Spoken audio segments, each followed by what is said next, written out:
जय हिंद, नमस्कार। एक तरफ आर्मी एयरफोर्स की पुरानी पेंडिंग भर्तियों को पूरा कराने की मांग करने वाले और उम्र सीमा में छूट की मांग करने वाले युवा सरकार से गुहार लगा रहे हैं कि आखिरकार कोई एक बार आकर उनसे बात तो करे, आखिरकार सरकार का प्रतिनिधित्व आकर उनके साथ में मीटिंग करे, उनकी समस्या तो सुने, लेकिन उनकी मांगे कोई नहीं सुन रहा है। और अब आप दूसरी तस्वीर देखिए दोस्तों, दूसरी ओर सरकार किसानों से यह गुहार लगा रही है कि हमें थोड़ा समय और दे दीजिए। सरकार बार बार किसानों के साथ में बैठक बुला रही है, किसानों की खुशामद कर रही है कि आप आइए, हम मिलकर बैठक करते हैं और उसमें इसका समाधान निकालते हैं।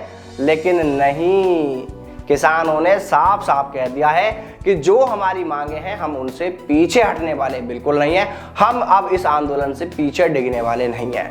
सरकार को अगर किसानों की मांगे मंजूर है तो हम आगे की बात करें, तो इस मामले को खत्म करने पर हम विचार करें, और अगर सरकार हमारी मांगे नहीं मानती है तो फिर इस बार किसानों ने भी सरकार से आर पार की पूरी तैयारी कर ली है। अब जरा सोच कर देखिए, थोड़ा सा सोचकर दिमाग पर जोर लगाइएगा कि आखिरकार यार सरकार किसानों के सामने क्यों घुटनों पर बैठी है और तुम्हारी एक बात सुनने को तैयार नहीं है? क्यों भाई? इसका कारण है, बताएं क्या? भाई किसान संगठित है, किसान एकजुट है, एक मत है। और आप देखिए, युवा ना तो संगठित होए ना एकजुट होए, और सभी के अपने अपने स्वार्थ हैं, सभी स्वार्थी हैं, सब अपना अपना भला चाहते हैं। अब अगर किसी को यह मेरी बातें चुभती हैं तो भाई बिल्कुल चुभें, आपको कड़वी लगती हैं तो बिल्कुल लगे, लेकिन इस सत्य से इनकार बिल्कुल नहीं किया जा सकता कि आप में बहुत सारे युवा स्वार्थी हैं। और कारण बताएं, किसानों में किसी को हीरो बनने की नहीं पड़ी। कोई यह नहीं चाहता कि यार मेरा नाम सबसे आगे आए, मुझे आंदोलन का क्रेडिट दिया जाए, मैंने ही सब कुछ किया है, मुझे ही हीरो दिखाया जाए। लेकिन युवाओं के आंदोलन में हर किसी को हीरो बनने की पड़ी है। हर कोई यह दिखा रहा है कि आंदोलन का असली हीरो तो मैं हूं, मैं युवाओं के लिए यहाँ पर हक की लड़ाई लड़ रहा हूं, मैं युवाओं के लिए ये कर रहा हूं, मैं वो कर रहा हूं। लेकिन किसान आंदोलन में ऐसा बिल्कुल भी नहीं है।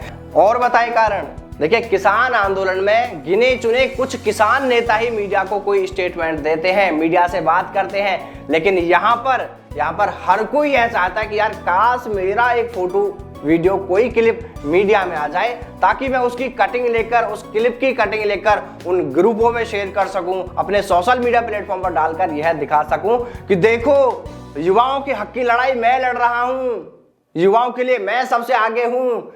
अरे भाई, सबको पता चलता है कि कौन किसके हक के लिए लड़ रहा है। देखिए, किसानों की मांगे फिक्स हैं, उसमें कहीं पर कोई फेरबदल नहीं है।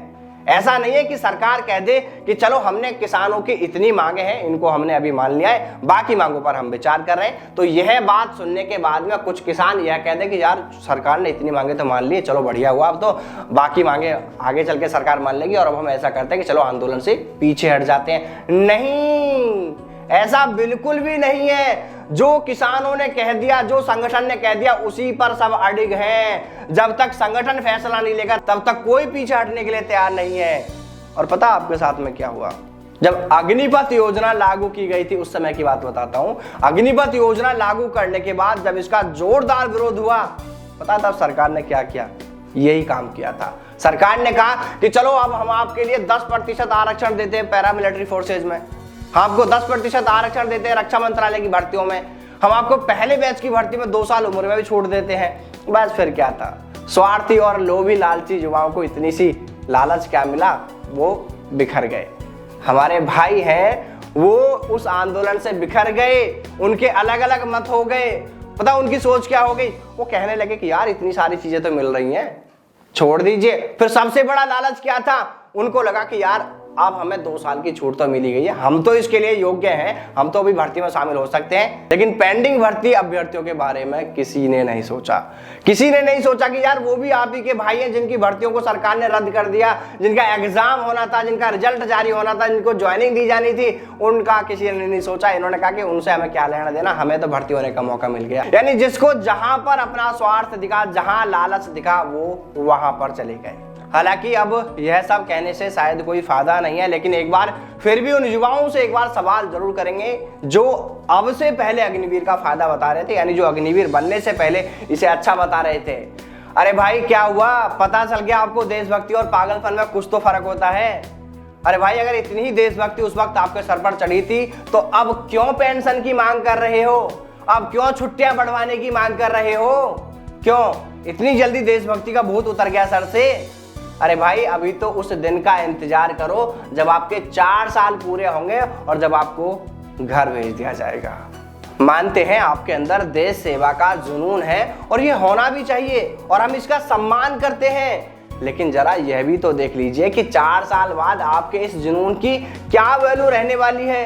सरकार आपके बारे में, आपकी इस देशभक्ति को लेकर कितना सोच रही है, यह भी तो सोच लीजिए, यह भी तो देख लीजिए। देखिए, कहते हैं ना कि कड़वी बातें एक बार जरूर से चुभती है, लेकिन अगर उस पर थोड़ा सा सोचा जाए तो फिर सब कुछ हमारी समझ में भी आ जाता है और बाद में हमें पता चल जाता है कि यार बातें एकदम सही हैं। और कुछ ज्ञानी तो देखिए दोस्तों, हमें ही ज्ञान देने चले जाते हैं, कहते हैं कि आप दिल्ली क्यों नहीं आए? अरे भाई, आए हम दिल्ली, कई बार आए हम, क्या करें अब वहां पर आकर? सबकी अपनी अपनी डपली, अपना अपना राग लाप रहे हैं। देखिए, जिन्होंने इस आंदोलन की इस बार शुरुआत की थी ना, उनको इसको लेकर सब कुछ गाइड किया गया। हमने उन्हें सब कुछ इसके बारे में बताया कि उन्हें क्या करना है, क्या नहीं करना है। लेकिन मेरे भाइयों, जिस सेना में सैनिक कम सेनापति ज्यादा होते हैं ना, तो वहां पर क्या ही होने वाला है ये शायद बताने की जरूरत नहीं है। देखिए, अगर आपकी समस्या का अगर कोई समाधान है तो वो है सिर्फ और सिर्फ आपकी एकजुटता। अगर आप एकजुट हो गए और सरकार से विनम्र तरीके से आपने अपनी मांगे रखी तो संभावनाएं बनती है कि शायद आपके हित में सरकार कुछ अच्छा फैसला ले। बाकी तो यारों, आप सभी बहुत समझदार हैं और कई सलाहकार भी आपके पास में है, इसलिए आप सारी चीज़ों को मैनेज कर लेंगे।